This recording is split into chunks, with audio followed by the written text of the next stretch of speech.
राजकुमारी अपने भाई के कहने पर समुद्र से बाहर आ गई, लेकिन किस्मत को कुछ और ही मंजूर था। समंदरी लुटेरों ने उसे पकड़ लिया और एक बूढ़े व्यापारी को बेच दिया। उस व्यापारी ने उसे उस निसंतान राजा को सौंप दिया। राजकुमारी महल में तो रहती थी, लेकिन किसी ने उसे कभी बोलते नहीं देखा।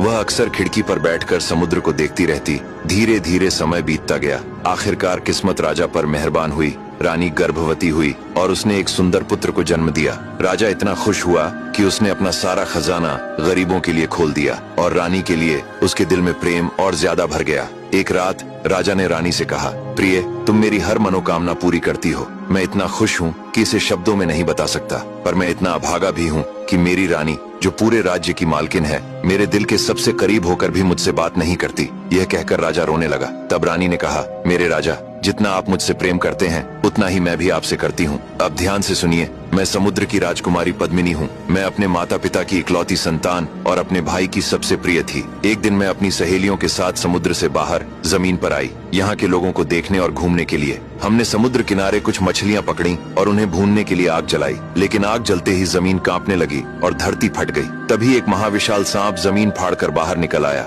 उसे देखते ही मेरी सभी सहेलियां डर के मारे इधर उधर भागने लगीं। वह गुस्से से हमारी ओर बढ़ा, लेकिन तभी एक योद्धा सामने आया और उसने उस सांप को मार भगाया। मैंने उस योद्धा को धन्यवाद दिया और अपने लोक लौट आई, पर वह योद्धा, जो बागी कबीले का सरदार बगीरा था, मुझसे प्रेम करने लगा और मुझे पाने की चाह में उसने हमारे देश पर हमला बोल दिया। मेरे बहादुर भाई ने उसके मंसूबों को भांप लिया और मुझे एक गुप्त स्थान पर यह कहकर छुपा दिया कि युद्ध समाप्त होते ही मैं तुम्हें ढूंढ लूंगा, लेकिन वह आज तक नहीं आया। मैं चाहती तो समुद्र में कूदकर अपने देश लौट सकती थी, लेकिन आपके प्रेम ने मुझे यहाँ रोके रखा। मैं अपने भाई से नाराज थी, इसी वजह से वापस नहीं गई, और वही गुस्सा था जिस कारण मैं किसी से बात नहीं करती थी। लेकिन सच ये है कि मैं हमेशा आपसे प्रेम करती थी। अब आगे की कहानी जानने के लिए देखिए